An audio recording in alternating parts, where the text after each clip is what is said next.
differently today. Obviously, it's because we have the 50s happening on the other half of the room, and we're here in 2012 on this side of the room. If you cannot see, you can move. Please do that quietly. I'm going to ask Mr. Vermont if you don't mind moving a little bit so the poll actually, no one's totally not seeing you the whole time. Okay, so do what I do, which is, pace back and forth. Okay. Thank you. We have a really great treat this morning. Mr. Leon Vermont is a survivor. He comes from France, and one of our parents had actually seen him and let me know about him. And I got to tell you, one of the best parts of my last month has been chatting with you on the phone and getting to know your story a bit. And I really think this is going to be a real joy for us to be able to share his story and to honor his story and to really incorporate what it means to be part of the memory of the Jewish people. And it's truly an honor and a blessing. And I'll let you do the rest of your introduction because you're telling us about yourself. Well, thank you very much. Thank you for inviting me. It was a pleasure talking to you. And I almost didn't make it this morning because I spent 2 hours on the freeway coming from Livermore. I thought it's going to take me 1 hour to be here and just 1 hour to sit down outside and think about this discussion. It took me 2 hours. Just made it on time. It's a nightmare, but it's a small nightmare compared to the nightmare we're going to discuss tonight. Look, the subject is not very funny. I wish we could have a subject, that with jokes and nice, funny stories. So why should we discuss this subject? And it's very simply because we want the new generations to know what happened. I used the word nightmare to come here. This is a real nightmare. It is unbelievable, unbelievable, unspeakable, the cruelty of the German and the collaborators of what they did to the Jews more than 60 years ago. It is something that you cannot comprehend. The German had actually in Germany, we discussed that just for a split second, hundreds of camps, not extermination camp, this they put in Poland, but in Germany just to gather the Jews and put them in places before they send them to death. The same thing in France, and I have some documents there showing that in France, this beautiful country of France was the first, biggest collaborator with the German. This beautiful country of France had more than 200 gathering camps in France. And it would seem that the major task of the French police and the French gendarme, do you know what gendarme means? Gendarme is the state police. A policeman, a normal policeman is one policeman, just like in the United States, that would be policemen in a city. But in France, they have also the gendarmes, and these are almost like military police, but for the civilian. So the gendarmes, the police, the milice, another group,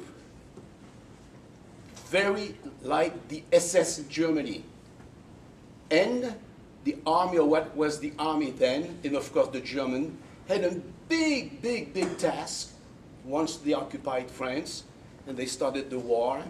And the big task was to surround Jews, arrest them, and send them to death. And that was exactly what we're going to discuss now. However, I was not sent to death because I was lucky. In my notes, I have 2 or 3 miracles that made it so that I escaped and I was not sent to Auschwitz. If I had been sent to Auschwitz, I wouldn't be here. It was almost certain death over there. So the purpose, or not the purpose, the emphasis today would be to discuss a little bit what a young boy, when I was a young boy, had to do to survive in France, which was not a country where they killed the Jews the way they did it in Poland. It's still, you were tracked like a rat and you had to escape. So instead of talking about Auschwitz, because I was not there so I couldn't talk about it, I'm going to talk, if you don't mind, this being a high school, about how a young boy, younger than you are now, you are what, between 14 and 18 maybe, am I correct? How a young boy, 12 to 14, had to use his brain, be not too stupid, and try to escape things that he did not exactly understand, but which he learned very, very, very fast as things were happening that he did not comprehend, and he had to do something, because what he understood when somebody told him is that you hide. You hide, okay? Before we get to this, please, you tell me if I'd like to solve a little mathematical problem, not differential equations or calculus, but a first grade operation. Do you all know how many millions of Jews died during World War II? The answer will be yes. Is it yes? Yes. Yeah. Yes, okay. It is 6 million, right? Okay. You are all a group of very smart students, I bet you. If your school had 600 people, do you know how many schools they would have to kill before they reach the number 6 million? Let's assume you have 600 students in this school. 10,000. We agree? 6 million divided by 600, if you had 600 students. And I'm telling you this, you forgive me, is for you to feel it in your guts. Because all of us, and many people, very nice, very intelligent, say, oh, they killed 6 million Jews, but they don't feel it. They would have to destroy 6,000 schools such as yours if you had 600 students. And this means for 27 years, every day, destroy a school of 600,000 students. If you are 300, very simple, it's twice as many. If you are 150 in this school, it's 4 times as many. So for 27 years, if it's 600 students, every day the German would kill a school like this to reach 6 million. It's an enormous amount. What makes it even more horrible once you feel it in your guts is the fact that they organized this on an industrial scale. Do you understand industrial scale? It's not a collateral damage. We all understand the collateral damage. You know, we don't like it, it's sad, a bomb falls, we kill the enemy, and 3 children and 2 women died. But when you organize and you create a ministry of killing, I call it the ministry of killing, which I have a copy here. It's not the ministry of killing in German, it's something else. It's a ministry that took care just of the concentration camps that Germany organized. When you have that, it's unbelievable, because you have thousands of people who worked on that to come up with a good idea around a cup of tea or a cup of coffee, or most of the time a glass of cognac. You know, how are we going to do to be more efficient in killing a few more Jews, you know? And that's exactly what we are going to discuss a little bit, because it started out, and now getting to the children level with you in your imagination trying to figure out what you would do if you were 12 years old or 13 years old. It started gradual in France. In Poland, it started immediately because Poland was, maybe is still today, but Poland was so anti-Semitic that it was easy to implement the killing actions in Poland, but it was not in France. In France still, we had the idea, just like in the United States, of freedom, human rights. So you had to gradually brainwash the French people so they didn't organize this right away. But they started slowly by saying, the Jews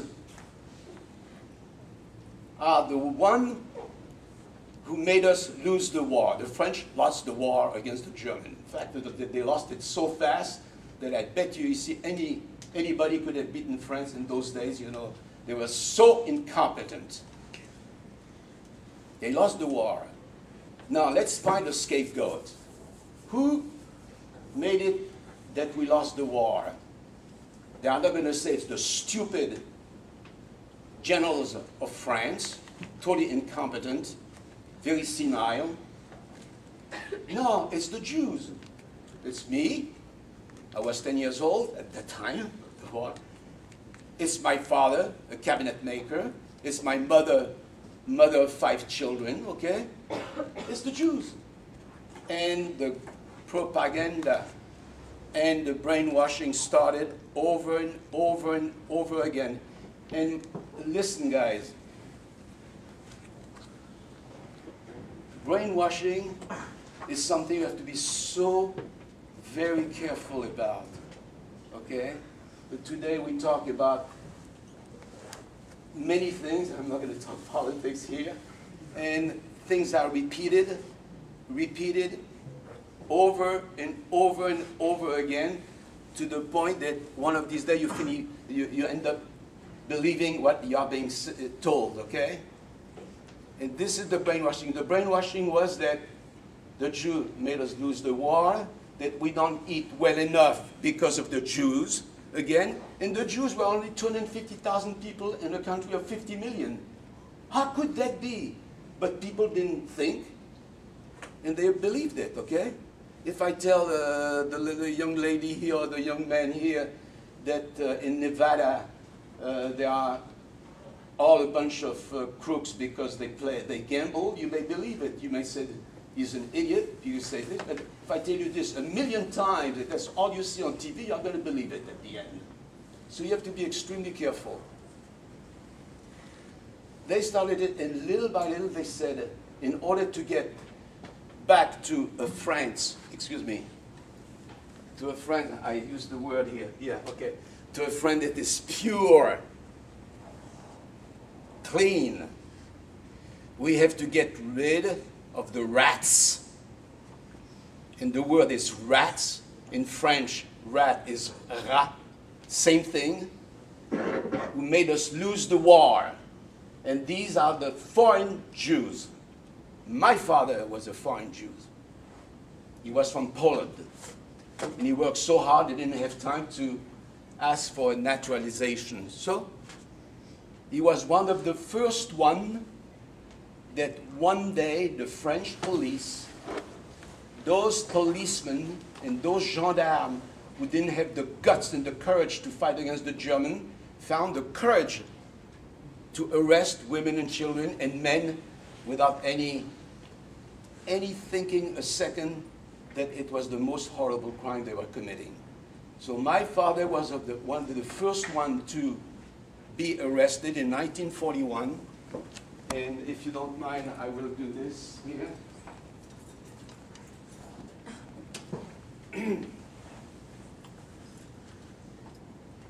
This is, it's in French, I'm sorry about that. La rafle du 11e, 20 août 41. This is rafle, like a raffle, but it means a roundup. The roundup of the 11th arrondissement. 11 is the district of Paris. Paris is divided into 20 districts. So this was the 11th district where most of the Jews live. That's where I lived. That's where I grew up. Very happy. I felt just great, okay? So they start, and you see here the French police. These are the French policemen, not the German. They were eager, even the French police, you know, they say we are so courageous, you know, we're going to arrest the Jews, you know. No courage whatsoever, you know, to fight against the German. So this is the 1941. So the screws start to tighten. And then there were laws. And this is incredible. I have it here too.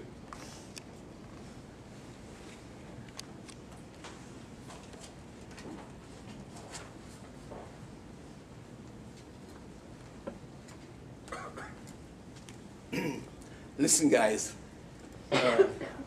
I'm smiling not because it's funny, because sometimes I cannot believe, after so many years, that I'm still so outraged. So I laugh at myself. I said, stop it. Okay, there's been so many years. But I'm sure psychological people must have told you that sometimes the memory is selective, and things that has hit you very strongly, you may remember. Even if you don't remember something that happened 6 months ago, you may remember this day when your best friend hit you, for instance, and this memory never goes away. Or if you broke away from the guy or the girl that you thought loved forever, okay? So these are things that you remember. I remember all those because of just what I said. It was so unbelievable that they would, the government, look about this government, they have many important things to do, okay? The government would sit down and say, what do we do to really drive the Jews crazy? They forbade the children to go and play in parks. Big ordinance, like, you know, the Congress of the United States has decided, well, the French Vichy government had decided, it's right here, they tell you when exactly, that children, and I have a picture of this, children can no longer play in parks.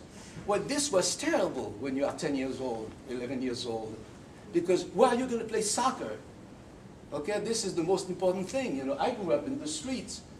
You know, I didn't have the beautiful home I have today. I grew up in the street. If we went to an apartment where I lived, you know, we had 2.5 rooms for a family of 7. So we were not exactly rich people, okay? And so I grew up in the street. And suddenly I cannot go and play soccer to save France. But this happened to the other Jewish kids. You know, we couldn't go there. You couldn't take the metro. Metro is, of course, the cab. Not the cab, excuse me. Metro is like the BART. You couldn't go to the movies. You know, think about this, guys. That's why I laugh. I see these 20 men around a big table sitting and deciding what are we going to forgive the Jews to do, okay? And that's what they did.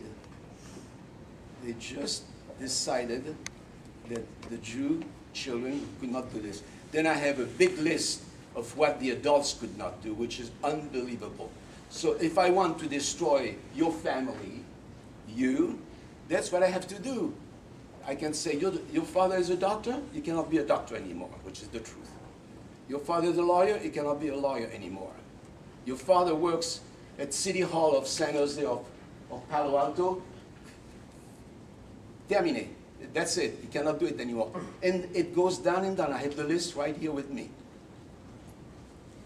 So this is the way it started. Until the brainwashing was so strong that little by little the French started if not believing 100% was what was being said, at least be totally unreactive to what was being done. And this is the most terrible thing when the people don't care anymore. You can do and kill people 10 feet away from you and you don't care. This is when it's horrible. But that's exactly what happened.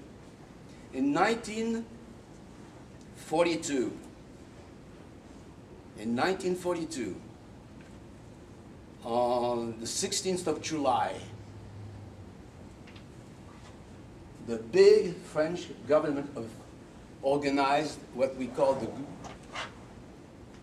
listen to a second, la grande rafle, which means the great roundup of the Veldiv. The Veldiv used to be velodrome, you say? Like a speed, amphitheater? Yeah, a big, like in San Jose, the HP Pavilion, okay? The same thing, just for cycle racing, okay? Like this. The French are good for cycling, like this. Not good for many other things. And 10,000 cops, 10,000, a little over 10,000. This is an enormous amount. Almost all the cops of Paris surrounded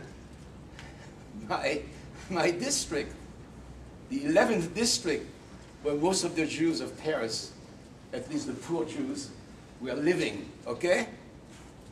And they didn't have any Miranda law or search warrant. They just knocked on the door to begin with. And they would say, ici police, this is the police. And people opened. And they'll say, come right away down. And there were buses picking them up to take them to this big, not stadium, this big thing that I told you about. If you didn't open, as I said, the policeman didn't run to the judge to say, give me the authorization, the search warrant. They broke down the door. They didn't do it everywhere, but because most people, this is the incredible thing about us Jews, I would say, we obey the law. We are fine citizens, okay? So if the guy, a policeman, said, open the door, he opened the door. Well, my dear mother, God bless her in heaven, she said, hide below the bed. We were all there because it was very early in the morning. Now, being adult today, even you as a young student, you know this is so naive, this is so unbelievable. But it was the way she did, hide behind the bed, and I'm not going to open the door. And she spoke in Yiddish, because at home I spoke Yiddish. Well, listen to this. This is what I was saying before, that things that I will never, never forget.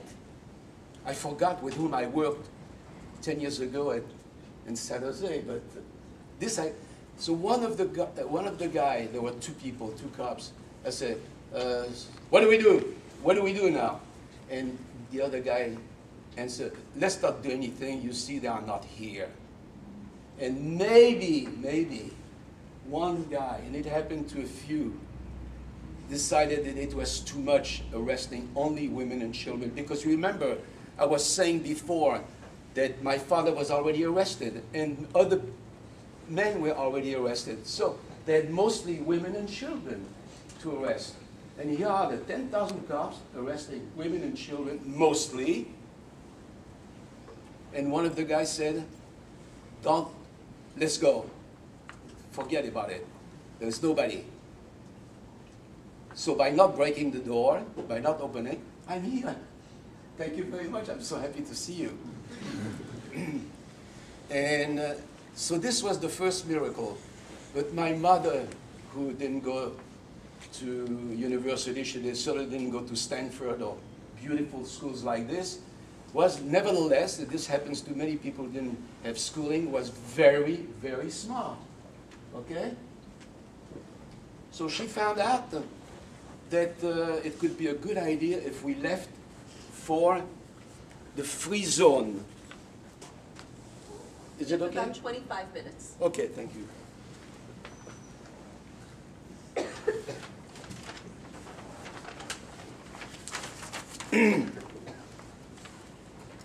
I prepared the map myself. You see the blue line? Mm-hmm. This, is it the blue line or the red line?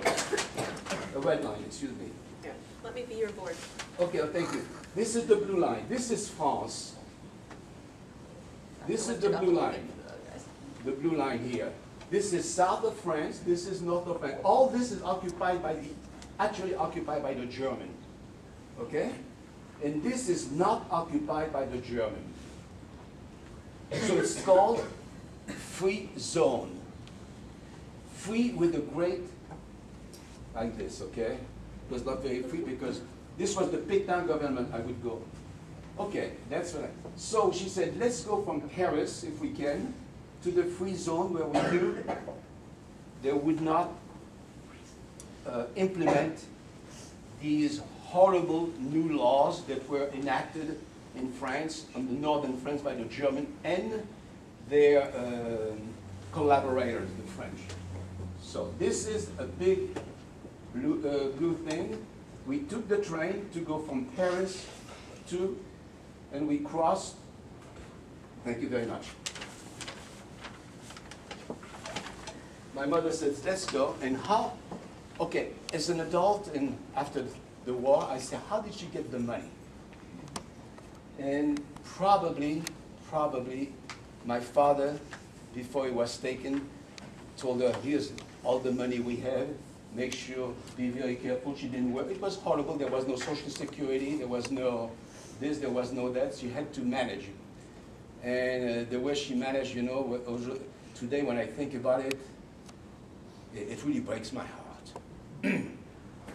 So she must have had a little money because just before the war, it was out of the recession, business starting being very good, and my father was a true artist, cabinet maker. He made furniture that looking like Louis XIV, you know, 2-3 centuries before, and he sold them for a very, very good price. I found out after the war. So she had a little money, not much. So because she had to pay a smuggler to cross the frontier. Now, listen, guys. Crossing the frontier is not like going from California to Arizona, let me tell you. It is in those days, being extremely careful. You may have seen this in movies, perhaps. Yeah, you've got to be careful because they shoot before they ask you a question, if they get you. And this is a fact. This is a fact. So, by having a smuggler, the guy, we got hold of him, I don't remember exactly how. And on the other side, we knew, and it happened, that we would be arrested. We wouldn't have to hide on the other side anymore, so we would just arrive somewhere, and the gendarmes, the famous state police, okay, who were going back and forth, you know, saw us, arrested us, but it was the free zone. So we didn't go into a camp right away, but they took us, and it took, you know, a day or two, to a camp. So I ended up in a French camp. I have even a book about it, and it's here on the map. I put it there. So I was in a camp, a French camp. It was not an extermination camp. It was called Douadik. And for maybe 3 weeks, I was in the camp. And at that point in time, there were, and I have a picture of one of the lady, there were a social worker, Jewish social worker, who gradually went underground. And if you know by underground what I mean, they couldn't be open because it was strictly to help the Jewish children. So one day, out of the blue sky, I don't know who it is, I don't remember even who it is, one social worker came and said, you have children under the age of 16 or 14, so that was me, and she took me to a home, a children's home, it was an orphanage, where most of the children, I was not 13, okay, where most of the children came from Germany. Is it, I hope I'm not bothering you when I get involved with this. I think you're great. You stop me if... We'll stop you. You're doing great. Because I don't even look at my sequence. Not to worry. It's okay. If sometimes I write down the sequence of events, and if I mix it up and screw it up a little bit, I will tell you. I screwed it up.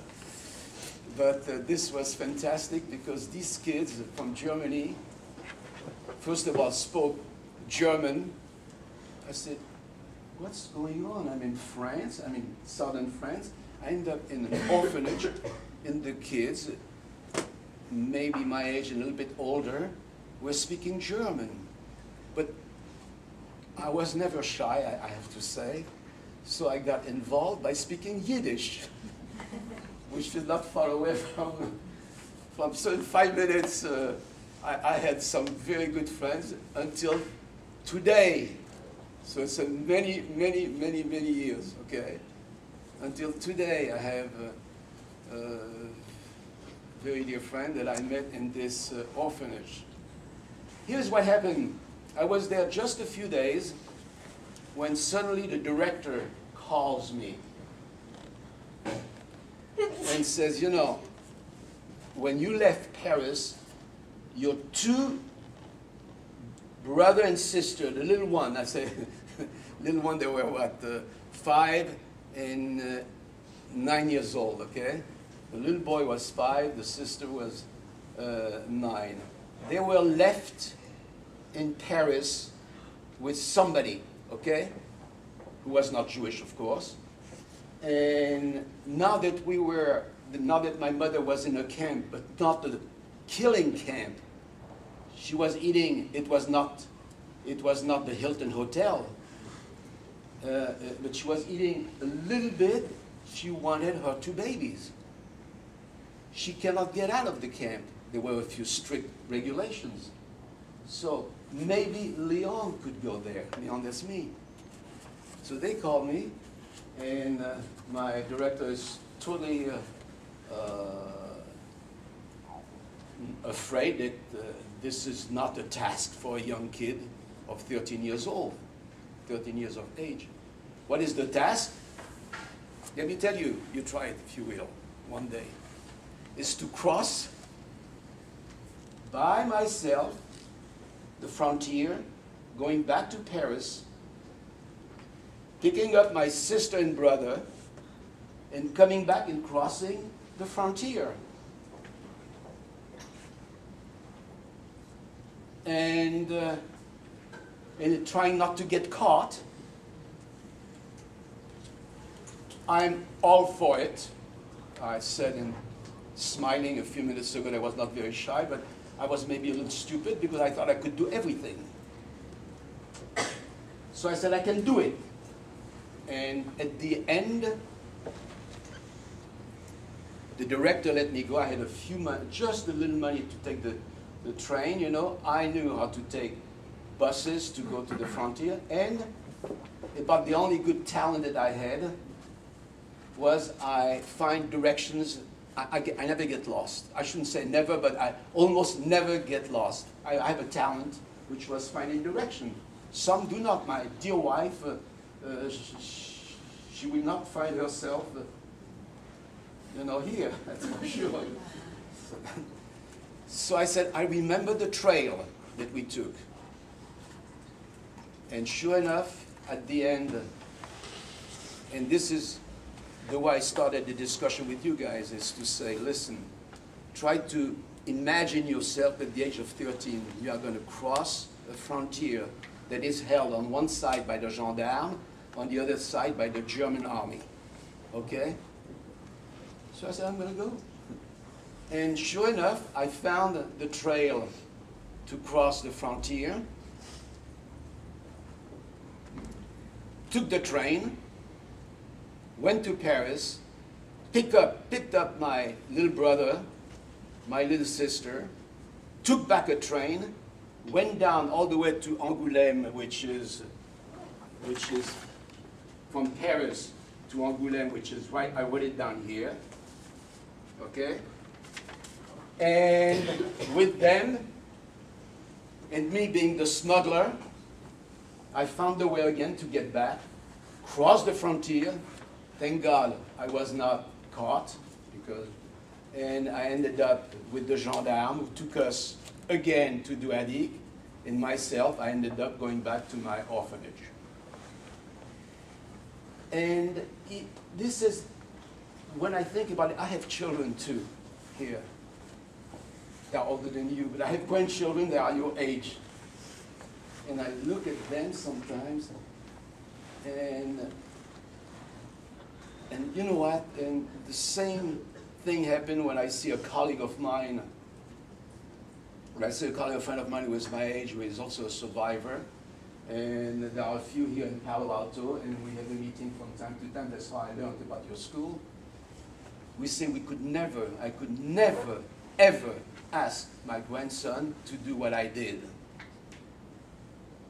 Never. I would die before I do something, because it was so dangerous and so, I was going to say stupid, but not stupid, but you have to do it. And that's why I said, try to imagine being 13 years old. And sure enough, back in my home, suddenly the director, who was a non-Jew, his name was Chevalier, and was very much with us. The gendarme started coming more and more, and boom! In November of 1942, Germany occupies all of France. So suddenly, this frontier disappears, and all of France is occupied by the Germans. Why? Because, God bless them, the Americans just landed in North Africa, okay? So here we are. What do we do now? What do the Germans do now? What is the police going to do now? The police, the smart French police, you know, so stupid. It's unbelievable. Oh, I'm sorry, I should not be direct, but I still didn't forgive them. Direct's okay. This We time, like honesty. They must have sat down and decided that since the Germans occupy all of France, what can we do to please them? That's the way I translate the story, okay? And I'm convinced in my heart, when you read the history and all the books I've read, that it basically boils down to that. But since I talked to a group of young students, you know, I'm telling them the way it happened. What can we do? Bousquet is one of the guys who tried to please the German enormously. What can we do to please the German? Well, let's chase the Jews. Let's chase them really. Here we go. And suddenly, we see gendarmes from this orphanage, which I visited about 10 years ago, smack in the countryside, one road only, so you can see if there is a car. I know those days there was no car. So if you could see a car coming, you knew it was the police, okay? You knew it was the police. So here we are at our age. Instead of playing with computers, which did not exist, or iPhone, which did not exist, we sat down and said, how do we do to make sure we know what's going on? And here we are at the 13 years of age. We shared between ourselves our God. How do you say God? You know, just that I went to the top of the building, and it was my 2 hours to watch if any car comes. And if a car comes, I don't want to whistle here, but I whistle very well. You know, so you whistle or you call, and the kids the kids, and I was one of them again with Runaway. But it was not my turn. Listen to this. I was on the first floor. I'm sorry, excuse me. In France, the first floor is the second floor here, okay? The ground floor, and then first floor. That's for France. Here's, so I was on the second floor, if you will. We'll try to. And we jump by the window. And it's very simple. All you guys can do this. If you hang up like this from the window, you end up jumping maybe 1 yard. And this was absolutely nothing. Ah! And we ran into the forest, which was not far away. So this is the pleasure I had, not to play with an iPhone or we didn't have any TV either. It's just to run for your life, because the police, the cops were arriving, and then they started really pushing very hard, coming in the middle of the night. It was even easier to spot them in the middle of the night because you see a light, and you can bet anything you want. It's the cops. Nobody had a car in those days, okay? And sure enough, they came at night until the situation got harsher and harsher, okay? That they decided to, this is a story that's unbelievable also. They decided to send out, and it's all in a book, I have all the books here, to send out the kids, at least the older one. I was already old, I was 13 going on 14, by themselves to hidden places. And so my director calls me with one of the counselors, and they say, Leon, you cannot stay here anymore. We are trying to, and we have an address for you. Here's your new name, okay, ID card. And you listen to this, and you are going to have to go to Grenoble. So again, here's the map. If you would be kind enough to hold it with me, just like that. Yeah. We are here, the little blue, and I have to go to Grenoble, which is here. This is about 250 miles. Okay? I have to go here. How do I go? I got a few francs, a few dollars, if you will, 2 sandwiches, and I have to go. But in those days, they didn't have the high-speed train they have today. So you took a little, what they call omnibus train that would go so on. It took me 3 days to go 250 miles. 3 days. And this is I'm ashamed to say this, but I'm going to say it because it's part of the, this is when I became a thief. And because I have a sandwich, 14 years, I could eat, in one minute I could eat 3 sandwiches. I had only 1 sandwich. I said, what the hell am I going to do now? So I found the trick. The trick is, since it was stopping so often, the train, you know, going to, and it went like this, all the way south, like this. This is the, I did it yesterday, this is our train route to go here, instead of take a car today, and you are there in 4 hours. 3 hours actually, because the French drive very fast. So I would go in a place, and they would announce arrêt du train. They would say, stop the train, we are going to be here half an hour, 45 minutes. And very often it stopped because German military train would go by, okay? So I would go, since all the train stations are in the middle of town. In Europe, that's the way it is, okay? So I would go out, and I would have grocery, and they had fruits, in just like today sometimes, in a container, okay, outside, okay, maybe a few apples here, you know, something else. So, you know, I was so good, and I was running fast these days. I would take a fruit or 2. I would borrow them.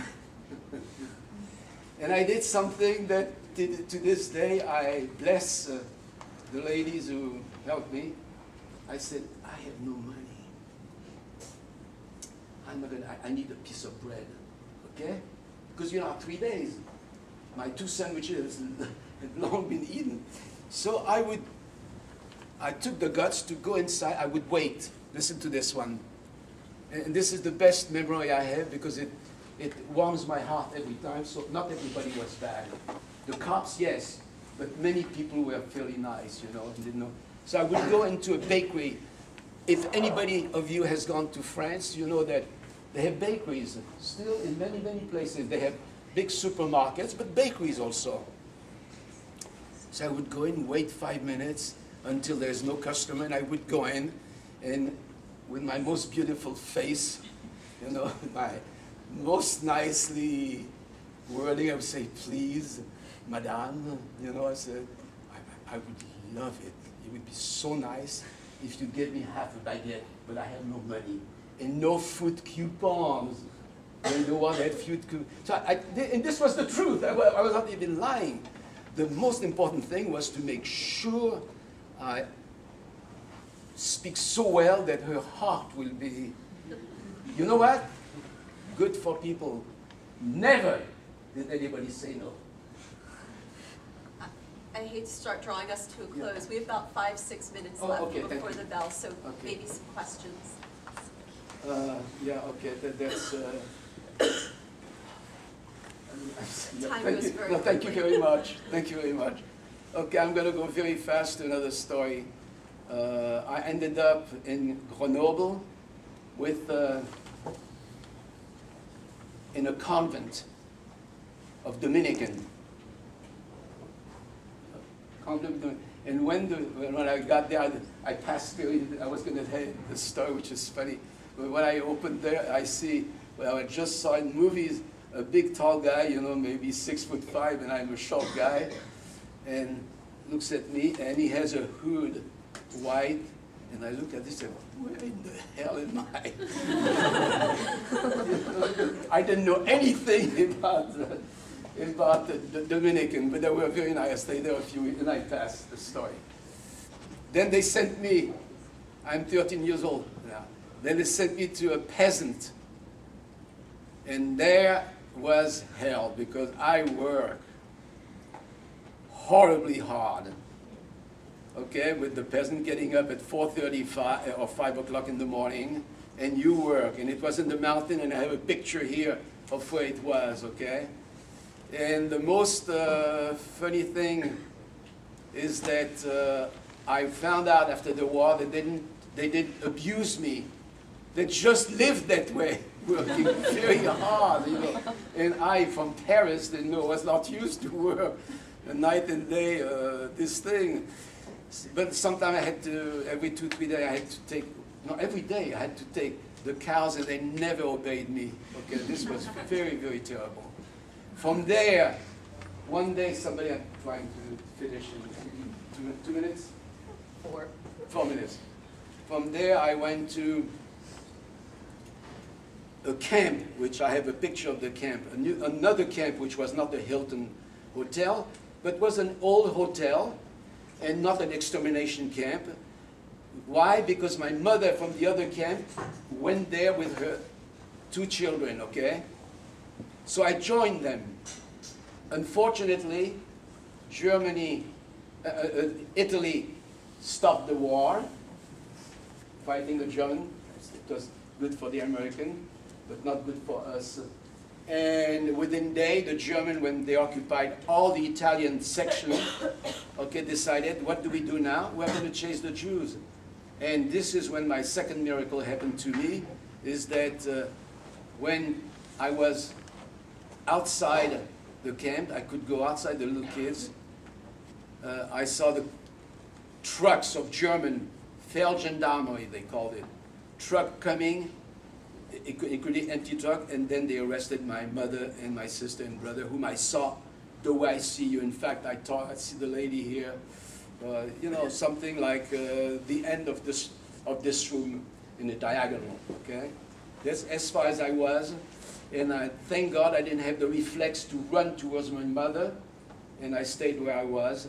And that's maybe where I should finish, you know, and not tell them about the adventure of going to Switzerland. Listen, it was a pleasure, but you see I get carried away. I hope I didn't bother you too much.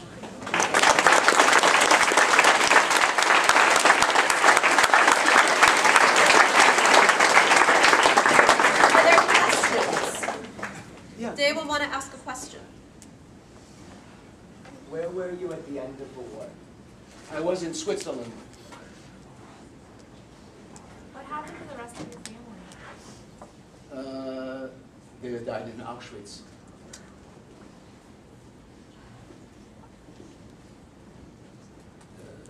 All of them? The one I talked to. I have a sister that didn't die, but she converted to Catholicism. So there's a lot to tell about the story, okay? But you see, I get carried away. First of all, I'm so happy to be with you, okay? Because it's especially, it warms my heart to see young people like you in this beautiful high school. And when I tell you a story like this, it is really with my heart, for you not to forget what happened. Be very vigilant. Yes, sir? Have you seen, what do you think about Louis Malle's movie, Au les enfants, Goodbye Children? If I had had more time, I would have told you, sir, that this has happened exactly to me. But I stopped half the story, and that's why I ended up in, it was so true, except I was not very religious, so I didn't have that problem, but I had the same problem as the young kid. I was in a college, the same story. When I look at it today, they wrote yes, sir. It was very realistic. Very realistic. Any more questions? I'll be very glad to answer.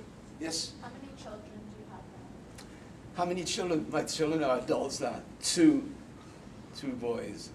And how many grandchildren? Huh? And you got to give us How the many real story grandchildren? here. The next story? 3. They are your age, the grandchildren. And already they do ask questions. But my 2 sons, both professional, very, very well educated, and for many years didn't ask much until they started asking, and then I couldn't escape. Something that Mr. Vermont and I talked about is that there seems to be this story of the Holocaust that we tell over and over that's about Auschwitz and the death camps, but that there's a lot more to the Holocaust, that there are so many stories from so many places. It's our job. You know, the vast, vast majority of us in this room were not alive before 1945. This is a story that is up to us to remember and to retell, and all of the story, including the horrors and the sadness and the loss, but also those blessings and those miracles that happened, and that wonder that of every single bakery you went to, you were never turned away. That those full stories, they're for us to hold and to carry forward and to tell our children and their children. So again, thank you so much.